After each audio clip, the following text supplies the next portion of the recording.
بسم اللہ الرحمن الرحیم۔ شروع کرتا ہوں اللہ کے پاک نام سے جو بہت بڑا مہربان نہایت رہنے والا ہے۔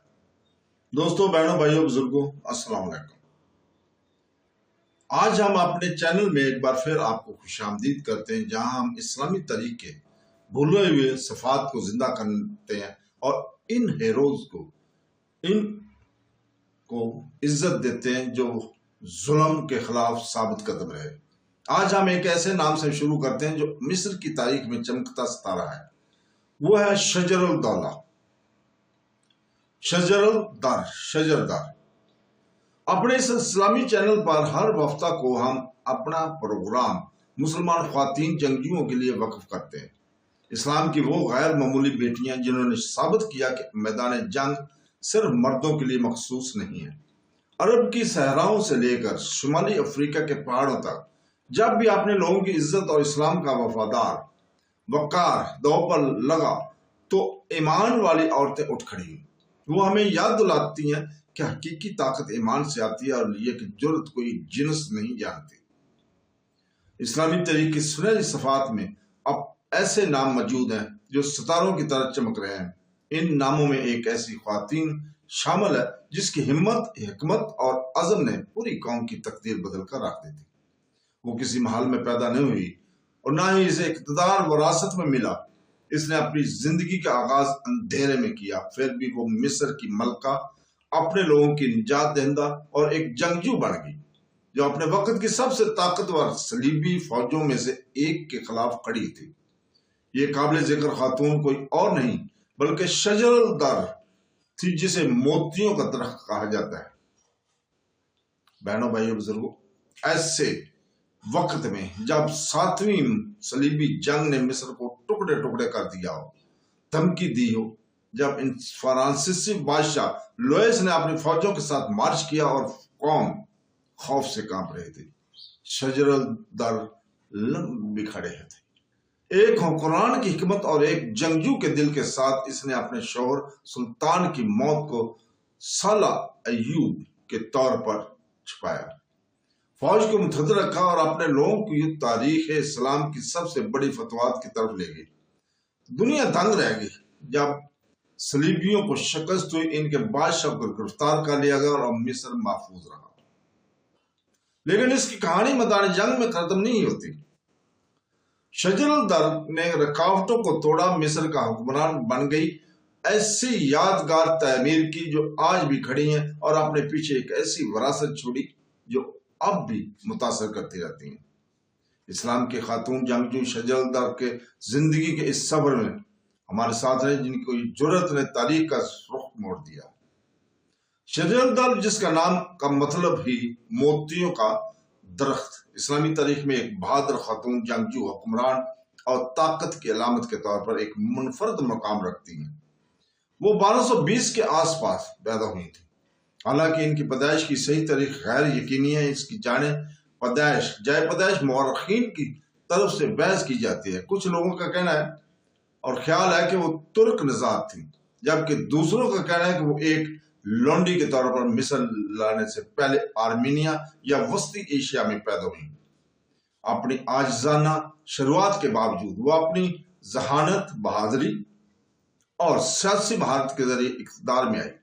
بالآخر اسلامی تاریخ کے سب سے نازک دور میں مصر کے مستقبل کی تشکیل ہوئی۔ شجر الدر سب سے پہلے اس وقت مقبول ہوئی جب وہ ایوبی خاندان سے مصر کے حکمران سالہ ایوب کے طور پر سلطان کے گھرانے کا حصہ بنے۔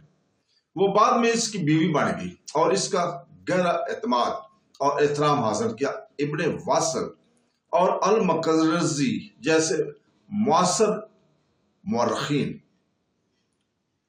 اسے نہ صرف خوبصورت بلکہ دانشمند اور سیاسی طور پر ہنرمند قرار دیتے ہیں۔ شاہی محل اپنے وقت کے دوران اس نے درباری معاملات میں ایک فعال کردار ادا کیا اور اکثر ریاست کے معاملات پر سلطان کو مشورہ دیتی تھی۔ اس کے سب سے اہم کامیابیوں میں ایک 7ویں صلیبی جنگ نے اپنا وقت نکالا، جس کی قیادت فرانس کے بادشاہ لوئس نے کی تھی۔ سلطان بحیثیت سالہ ایوب شدید بیمار ہوا اور بالآخر 1249 میں انتقال کر گیا۔ اس کی موت کی خبر افراتفری کے باعث بن سکتی تھی، کیونکہ فوج کے حوصلے پست ہو سکتے تھے اور ریاست منظم ہو سکتی تھی۔ تاہم شجر الدر نے غیر معمولی جرأت اور سیاسی حکمت کا مظاہرہ کیا۔ اس نے اپنے شوہر کی موت کو صلیبیوں اور مصری فوج دونوں سے چھپایا اور اس کے نام پر احکامات جاری کرتی رہی۔ اس نے اس بات کو یقینی بنایا کہ سیاسی نظم و ضبط اور پرعزم رہے۔ اس کی قیادت 1250 میں المنصورہ کی جنگ میں فیصلہ کن کردار ادا کرتی ہے، جہاں صلیبی افواج کو عبرتناک شکست کا سامنا کرنا پڑا تھا۔ اپنے ہزاروں سپاہیوں کے ساتھ وہ پکڑا گیا تھا۔ فرانسیسی بادشاہ لوئس، جو صلیبیوں کی سب سے ذلت امیز شخصیتوں میں سے ایک ہے، ابن واسل جیسے مورخین اور ڈیوڈ ناکول جیسے جدید محقق اس بات پر زور دیتے ہیں کہ شجر الدر کی قیادت اور عزم اس فتح میں اہم تھا۔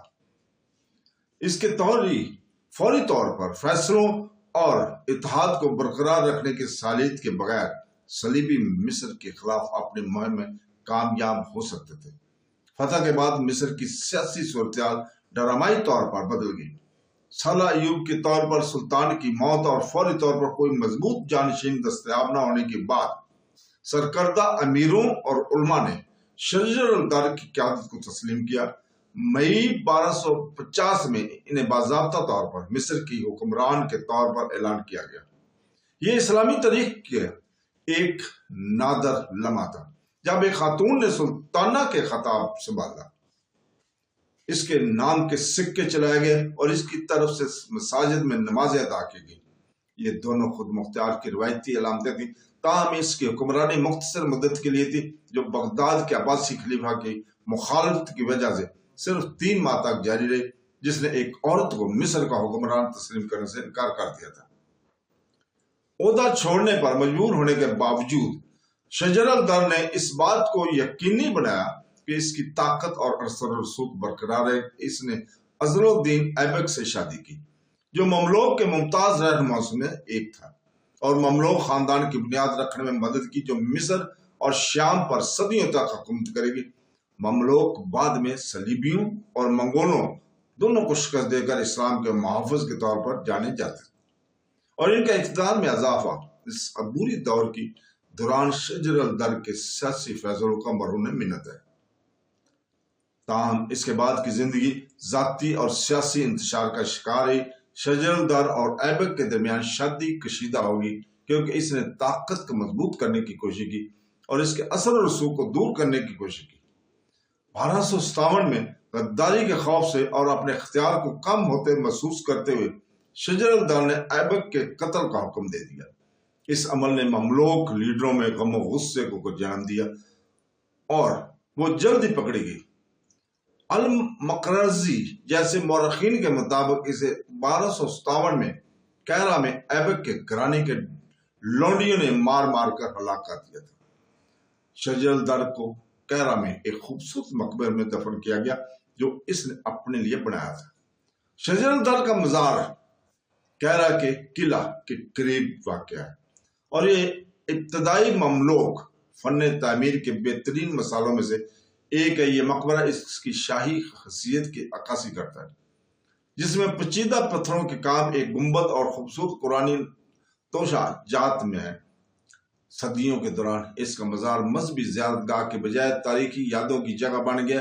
یہ ایک ایسی عورت کی نادر مثال کی علامت ہے جو غلامی سے اٹھ کر اپنے وقت کی طاقتور ترین اسلامی ریاستوں میں سے ایک کے حکمران بنی۔ کیرا کا دورہ کرنے والے علماء اور مسافر اکثر اس کے مقبرے کی تفصیل درج کرتے ہیں، اس کی خوبصورتی اور وہاں دفن عورت کی غیر معمولی کہانی دونوں کو نوٹ کرتے ہیں۔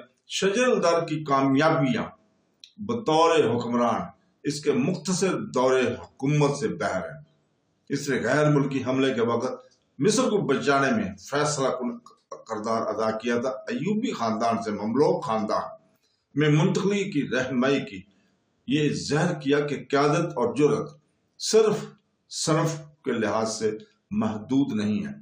وہ فن تعمیر اور سیکھنے کی سرپرست تھی۔ اپنے تعمیراتی منصوبوں کے ذریعے کیرا کی ثقافتی ورثے میں حصہ ڈال رہی تھی۔ اس کا مقبرہ بذات خود شہر کی تعمیراتی منظر نامے میں ایک دیر پا شراکت ہے۔ مورخین آج بھی اس کی میراث پر بحث کرتے رہتے ہیں۔ کچھ اس ایک ہونہار بے رحم سیاسی شخصیت کے طور پر دیکھتے ہیں، جبکہ دوسرے اس کے بہادر خاتون کے طور پر دیکھتے ہیں، جس نے مصر کو اس کی تاریخ گھڑی میں بچایا۔ مختلف تشریحات سے قطع نظر اس کا نام ہمیشہ کے لیے صلیبیوں کے خلاف فتح اور مملوکوں کے عروج سے جڑا ہوا ہے، اور امین مالوف جیسے جدید اسکالرز قرون وسطی کی اسلامی تاریخ میں ان چند خواتین رہنماؤں میں سے ایک کے طور پر ان کی اہمیت پر زور دیتے ہیں، جنہوں نے حقیقی طاقت اور اثر رسوخ کا استعمال کیا۔ شجر الدر کی زندگی اسلامی تاریخ کے مطالعہ کے لیے ایک الہام بنی ہوئی ہے، خاص طور پر سیاست، جنگ اور ریاستی کام میں خواتین کے کردار کو اجاگر کرنے کے لیے ایک غلام کے طور پر پیدا ہوئیں اور ایک ملکہ اور جنگجو بننے کے لیے اٹھیں۔ وہ اپنے پیچھے ایک ایسی کہانی چھوڑ کر گئی جو تاریخ دانوں اور مداحوں کے تخیل کو یکساں گرفت میں لے رہی ہے۔ کیرا میں اس کا مزار اس کی ہمت اور لچک کے خاموش یاد دہانی کے طور پر کھڑا ہے، جو ہر نسل کو اس عورت کو غیر معمولی سفر پر غور کرنے کی دعوت دیتا ہے، جسے موتیوں کا درخت کہا جاتا ہے۔ اور اسی طرح شجر الدر کی زندگی ہمیں یاد دلاتی ہے کہ حقیقی طاقت لقبوں یا خزانوں میں نہیں ہے، بلکہ ہمت، وزن اور اللہ پر ایمان میں ہے۔ سیری کے سائے سے نکل کر وہ مصر کے تخت پر برجمان ہوئی، حملے کے خوف سے وہ اپنے لوگوں کو فتح کی طرف لے گئی، اور تاریخ کی خاموشی سے ان کا نام استقامت اور عزم کی علامت کے طور پر گونجتا رہتا ہے اور گونجتا رہے گا۔ اس سفر کی آزمائشوں کے بغیر نہیں تھا، اسے دھوکہ دہی، سیاسی سازشوں اور ان لوگوں کے ظلم کا سامنا کرنا پڑا جو اقتدار میں عورت کو قبول نہیں کر سکتے تھے۔ پھر بھی ان سب کے باوجود ان کی میراث برقرار ہے۔ کیرا میں ان کا مزار اب بھی کھڑا ہے، ایک خاتون کی کہانی کا خاموش گواہ جس نے اسلامی تاریخ کا رخ ہی بدل دیا۔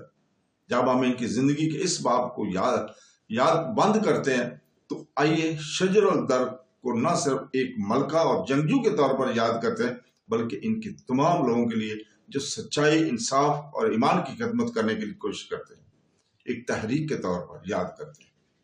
ان کی کہانی ثابت کرتی ہے کہ ہمت اور اللہ تعالیٰ پر بھروسہ کے ساتھ ناممکن ترین چیلنج بھی قابو میں پایا جا سکتا ہے۔